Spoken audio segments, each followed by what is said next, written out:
இயேசு கிறிஸ்து சிலுவையில் பாடுபட்டு மரித்த காலத்தை உலகம் முழுவதிலும் உள்ள கிறிஸ்தவர்கள் தவக்காலமாக கடைபிடித்து வருகின்றனர். கிறிஸ்தவர்களின் தவக்காலம் கடந்த மாதம் பிப்ரவரி 18ஆம் தேதி சாம்பல் புதன் அன்று தொடங்கியது. இந்த 40 நாட்கள் தவக்காலத்தில் கிறிஸ்தவர்கள் ஜெபம், தவம், தானம் செய்து இறைவனின் அருளையும் ஆசியையும் வேண்டுகின்றனர். இயேசு கிறிஸ்து உயிர்த்தெழுந்ததை ஈஸ்டர் பண்டிகையாக கொண்டாடும் கத்தோலிக்க கிறிஸ்தவர்கள் அந்நாளை இறை வழிபாட்டுடன் தொடங்குகின்றனர். இதையொட்டி நாகை மாவட்டத்தில் உள்ள உலக புகழ்பெற்ற வேளாங்கண்ணி மாதா பேராலயத்தில் பெரிய வியாழன் சிறப்பு திருப்பலி நடைபெற்றது. முன்னதாக பாதிரியார்கள் ஊர்வலமாக பேராலய கலையரங்கத்திற்கு வந்தனர். அவர்களை தேவதை உடையணிந்து வந்த சிறுமிகள் மலர் தூவி வரவேற்றனர். அப்போது இறைவார்த்தை நற்கருணை வழிபாட்டு ஆராதனையினை பேராலய அதிபர் இருதயராஜ் நிறைவேற்றினார். அதனைத் தொடர்ந்து 12 சீடர்களின் பாதங்களை கழுவிய வேளாங்கண்ணி பேராலய பங்கு தந்தை அற்புதராஜ் பின்னர் சீடர்களின் பாதங்களில் முத்தி செய்தார். இந்நிகழ்ச்சியில் ஆயிரக்கணக்கான கத்தோலிக்க கிறிஸ்தவர்கள் கலந்து கொண்டு தங்களது பிரார்த்தனையை நிறைவேற்றி கொண்டனர். வரும் ஞாயிற்றுக்கிழமை இயேசு உயிர்த்தெழுந்த தினத்தை உலகம் முழுவதிலும் உள்ள கிறிஸ்தவர்கள் ஈஸ்டர் பண்டிகையாக கொண்டாடுகின்றனர். இதற்காக வேளாங்கண்ணி நகரம் முழுவதும் ஆயிரக்கணக்கான பக்தர்கள் பாத யாத்திரையாக வந்து குவிந்துள்ளனர்.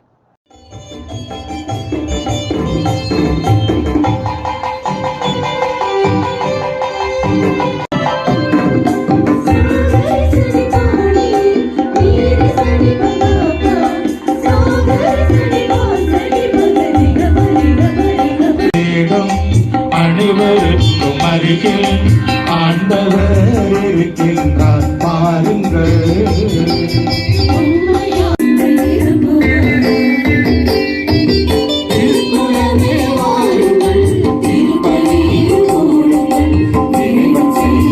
தந்தை மகன் தூய ஆவியாரின் பெயராலே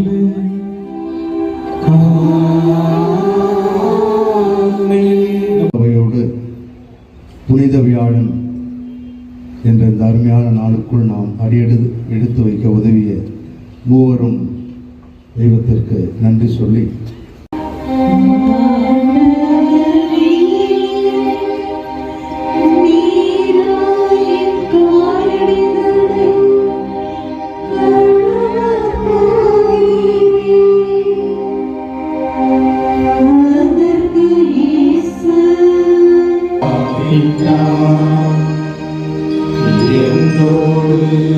உனக்கு பங்கு இல்லை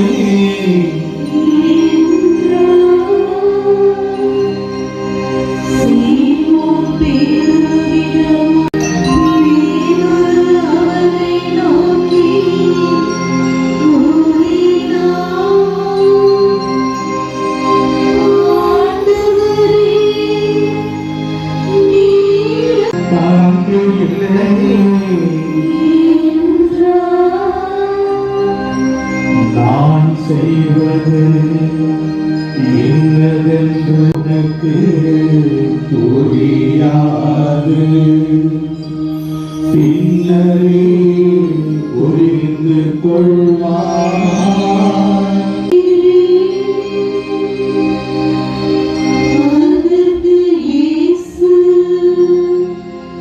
நான் உன் காலடிகளை